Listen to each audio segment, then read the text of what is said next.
Bonjour à tous et bienvenue sur un nouvel épisode de Nous Entrepreneurs. Aujourd'hui, je suis ravi de recevoir Sylvain qui dirige le cabinet Atelier Edmé, où je vois sur ton petit encart dans le coin Sylvain chez Edmé. Alors, est-ce que tu peux nous présenter ton entreprise et te présenter toi-même, s'il te plaît, Sylvain? Oui, donc moi j'ai fait des études de management spécialisées en gestion informatique. J'ai ensuite eu un parcours de contrôleur de gestion, directeur financier, directeur ressources humaines, l'ensemble des fonctions de support, on va dire, de l'entreprise. Donc en tant que salarié dans différentes tailles de sociétés, groupes, etc. J'ai quitté le monde du salariat en 2012 avec l'idée d'exercer le même métier, mais pour plusieurs entreprises. Donc, au départ, une idée de directeur financier partagé, DRH partagé, qui progressivement, à l'épreuve avec l'expérience, en fait, la rencontre des clients potentiels, je me suis rendu compte que ce métier s'appelait expert comptable, qu'il était réglementé, enfin que c'était en tout cas une manière de faire le métier conformément à la réglementation et de manière un peu sérieuse. Et donc, je suis devenu expert comptable en 2016 et j'ai créé mon cabinet. Il y a Atelier parce que l'idée, c'est de proposer des solutions sur mesure. Voilà, donc on construit, on prend des briques et on adapte la manière de travailler, de faire la compta à chaque client qui est particulier. D'accord. Tu mentionnais le fait, le contrôle de gestion et là, l'expertise comptable. Alors, est-ce que vous proposez les deux? C'est la même chose? C'est différent? En fait, en entreprise, pour faire un bon contrôle de gestion, il faut avoir une comptabilité qui tient bien la route. Voilà. Donc, on ne fait pas de projection ou d'analyse de chiffres si on n'a pas déjà passé les bonnes écritures comptables. C'est la base du métier, en fait.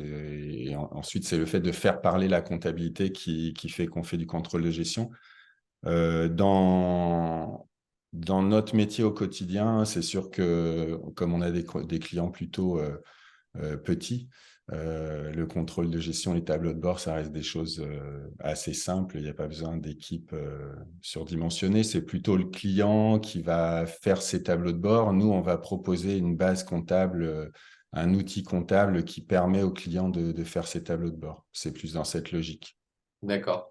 Et justement, tu parlais de tes clients. À qui est-ce que tu t'adresses spécifiquement? Est-ce que tu as une typologie soit de clients, soit de chefs d'entreprise avec qui tu aimes tout spécifiquement travailler et pourquoi?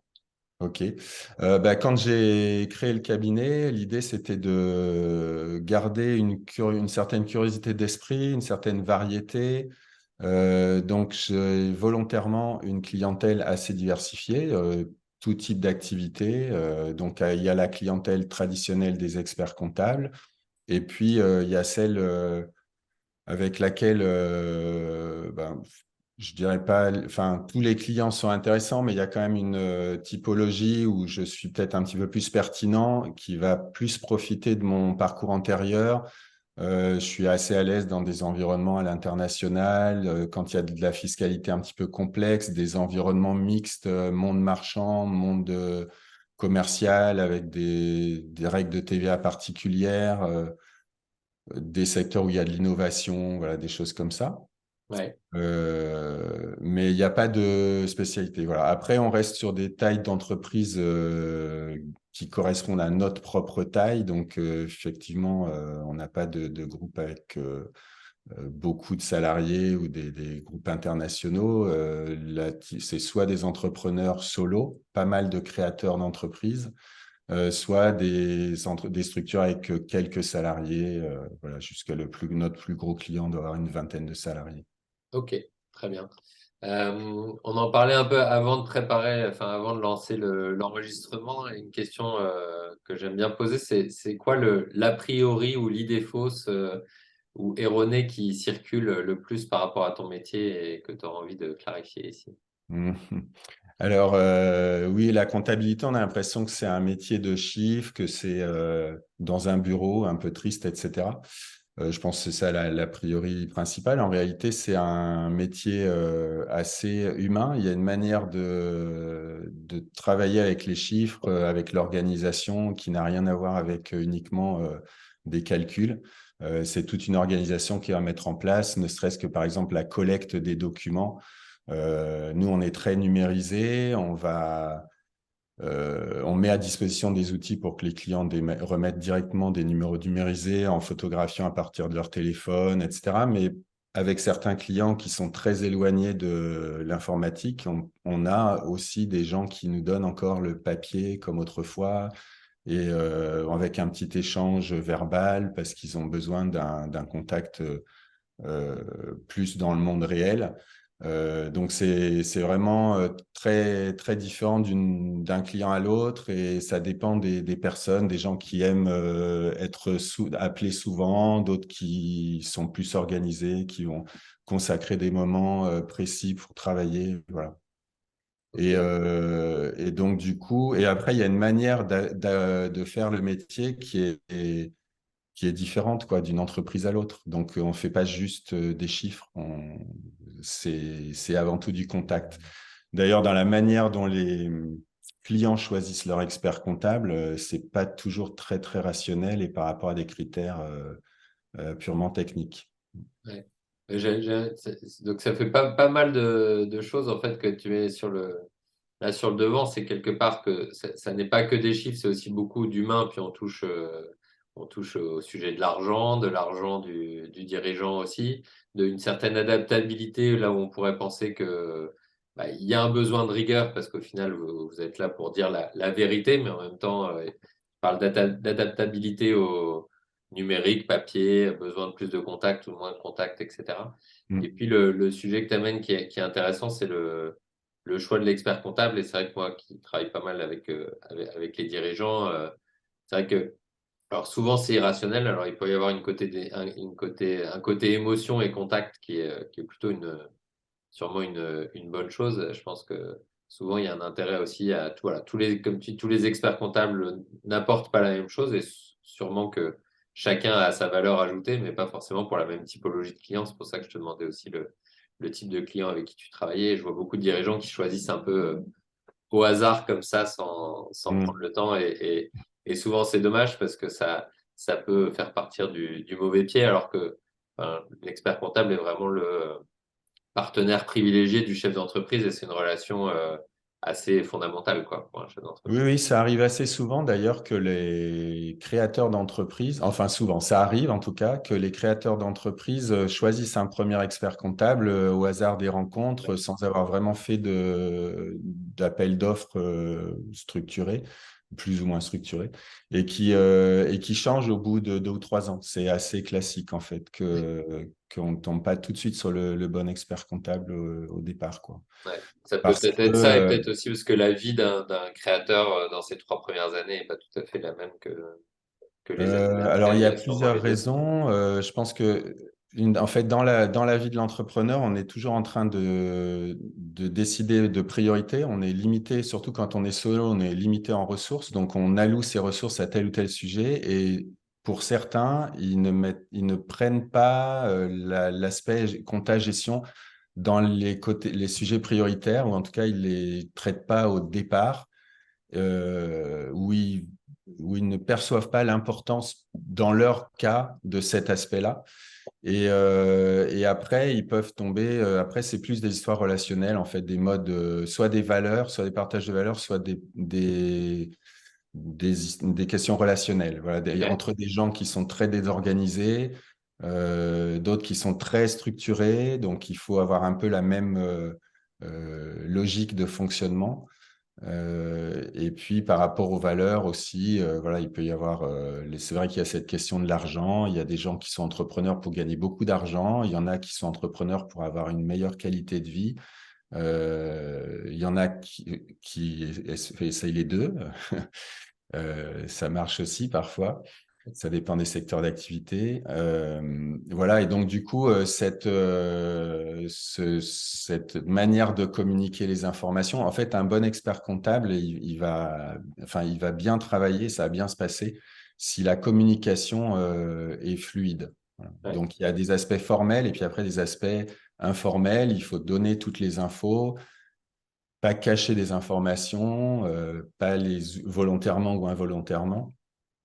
Et puis les communiquer de manière fluide, qu'on passe pas trop de temps à comprendre le métier du client, à comprendre ce qui s'est passé dans son mois ou dans son année, quoi. Ouais, ouais, d'accord. Si on change un peu de focale et qu'on parle de... Parce qu'au final, tu es chef d'entreprise, donc tu Mm. diriges ton cabinet. Il y a des évolutions, je pense, en ce moment sur ce qui concerne ton métier. Quelles sont-elles ou quelle est peut-être la plus forte et comment est-ce que tu vois, comment est-ce que toi, tu t'adaptes à des évolutions autour du métier d'expert comptable? Mm. Alors, le métier d'expert comptable, c'est par définition un métier qui s'adapte puisque c'est l'accompagnement des entreprises dans un domaine réglementaire avec une réglementation qui change tout le temps, qui a toujours changé. Donc, il faut toujours se tenir au courant et toujours évoluer en fonction des circonstances. Il y a des contextes économiques, donc des entreprises qui vont mieux, qui vont moins bien, etc. C'est vraiment la caractéristique du métier. Dans ma société, ma manière de faire le métier, dès la création, j'ai opté pour une organisation très, très numérique et déjà sur un mode de fonctionnement en, en ligne avec des outils partagés avec les clients et déjà du télétravail en fait. Donc, toute la période qu'on a passée de crise sanitaire avec des difficultés d'adaptation à la manière de travailler, etc. En fait, nous, on était déjà organisés pour ça. Ça a été complètement transparent. Ouais, Les difficultés qu'on a aujourd'hui ce qui évolue, c'est plus la numérisation, l'accélération de la numérisation.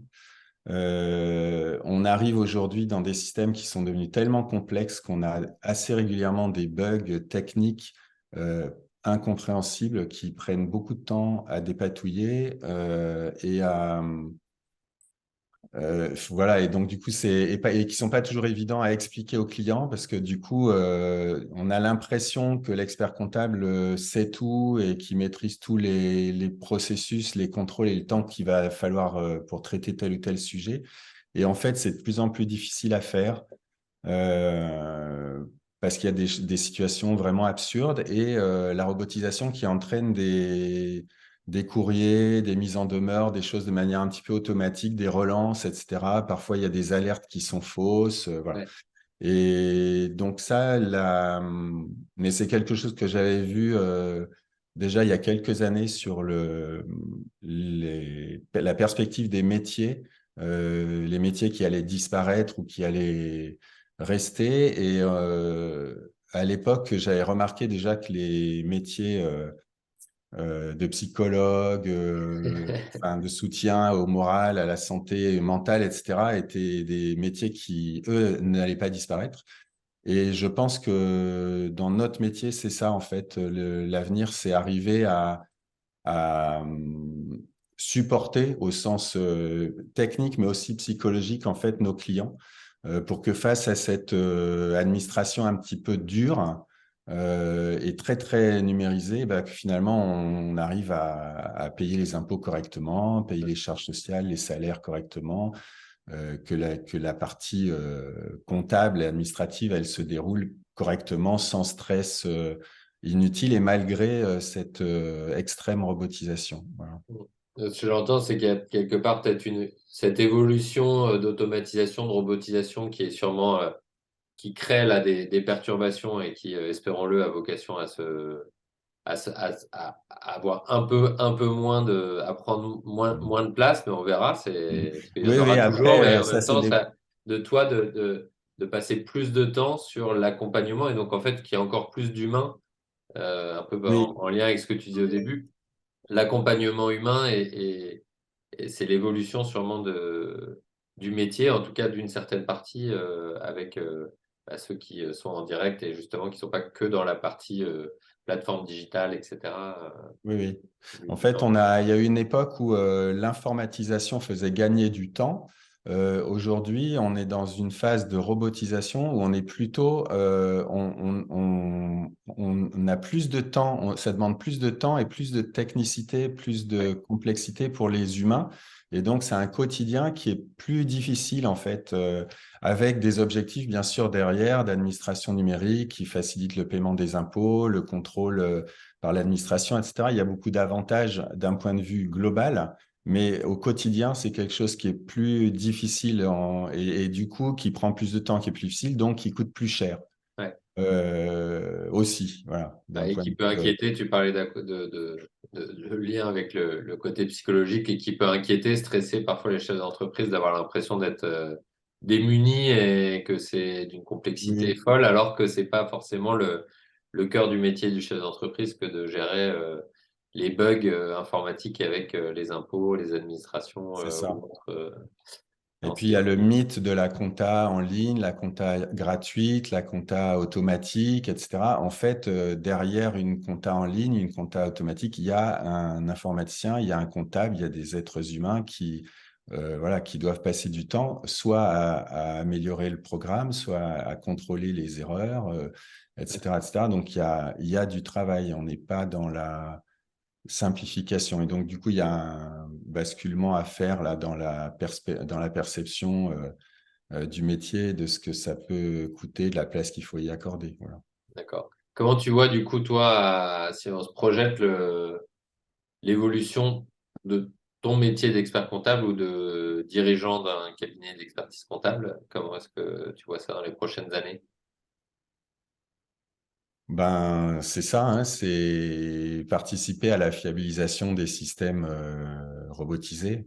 Donc, et accompagner les gens qui sont très très éloignés aujourd'hui, voire peut-être faire pour eux complètement cette interface entre le monde réel et le monde robotisé. Ok, ouais, intéressant. Et toi, dans cette évolution-là, personnellement, en tant que dirigeant, quelle est ta plus grande valeur ajoutée à terme, du coup? Est-ce que c'est plutôt dans la partie robotisation, dans la partie humain, autre chose? Euh, ah ben, j'ai un peu l'expérience des deux en fait. Moi, je suis à l'aise. C'était ma formation initiale informatique. Je comprends les bugs informatiques. Je perçois d'où ça peut provenir. Il y a des choses qui sont complètement farfelues parfois. Un être humain, on va dire, comprend pas comment il peut y avoir eu tel bug technique. Moi, je sens, je vois bien d'où ça peut provenir. Je comprends la logique, mais en même temps. Voilà, je sais le réexpliquer ou le transformer, il me semble, voilà, et c'est cette partie-là qui m'intéresse. De toute façon, avec l'expérience, c'est aussi ce qui ressort, c'est pas la technique des métiers, c'est souvent le relationnel qui fait que c'est intéressant et que c'est jamais la même chose. Ouais. Super, génial. Est-ce que, alors je sais que tu es, contraint avec les règles de ta profession, mais est-ce que tu as une actualité, une demande ou des comptes, ne serait-ce que nous dire comment on peut te contacter, euh, donc voilà, une demande auprès des chefs d'entreprise qui nous écoutent.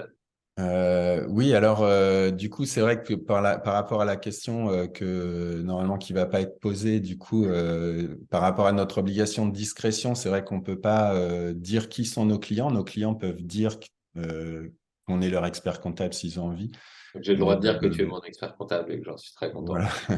Mais la profession, enfin, ça fait partie des obligations de discrétion parce qu'il y a des histoires d'argent, de confidentialité, etc., etc. Donc on n'est pas, on pourrait nous demander après, nous poser des questions sur nos clients. On ne répond pas non plus jamais sur des particularités de l'organisation comptable ou des résultats de nos clients. Et donc, normalement, on a également une certaine modération en termes de publicité. Donc, J'ai pas le droit de dire que je suis le meilleur expert comptable dans tel ou tel secteur, etc. Par contre, on a le droit d'être contacté, bien sûr. Donc, c'est voilà, c'est Donc, c'est quoi le meilleur? Oui, l'avantage. un site internet, Donc, on a un email. site internet, oui, au nom de la société, donc qui est edme.co ou edme.fr avec les accents. Et puis, mon numéro de téléphone, mon nom, voilà. Donc, on peut me contacter par mail, par téléphone. Sachant que par téléphone, comme bon, je suis contactable en direct et qu'il y a beaucoup d'appels non sollicités, si le numéro n'est pas connu, il faut laisser un message. En Ouais. général, c'est rare que je décroche du premier coup. Il faut laisser le message et je rappelle.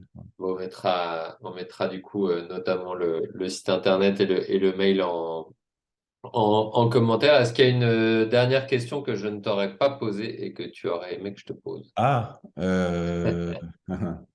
peut-être par rapport au référentiel, on a un référentiel donc qui est le triple bilan. C'est la manière dont on gère qui nous aide à prendre nos décisions au sein du cabinet. Donc le triple bilan, c'est le fait d'être attentif à la performance économique de l'entreprise, mais également à la performance sociale, sociétale et environnementale. Donc, c'est une des raisons pour lesquelles, à l'époque, on avait choisi des outils zéro papier, qu'on est dans des bureaux partagés avec d'autres acteurs du développement durable, etc. Donc, c'est pas un référentiel qu'on impose à nos clients. Mais par contre, c'est celui qu'on utilise et on tient une petite compta environnementale, on va dire, qu'on peut proposer aussi à nos clients et qui nous permettent de voir quelle proportion de ressources et quelle proportion de dépenses sont vertueuses, entre guillemets, ou contraintes et sur lesquelles il faut qu'on essaye de trouver d'autres partenaires ou d'autres ressources. Ok, génial, super. Eh ben, écoute, merci beaucoup Sylvain.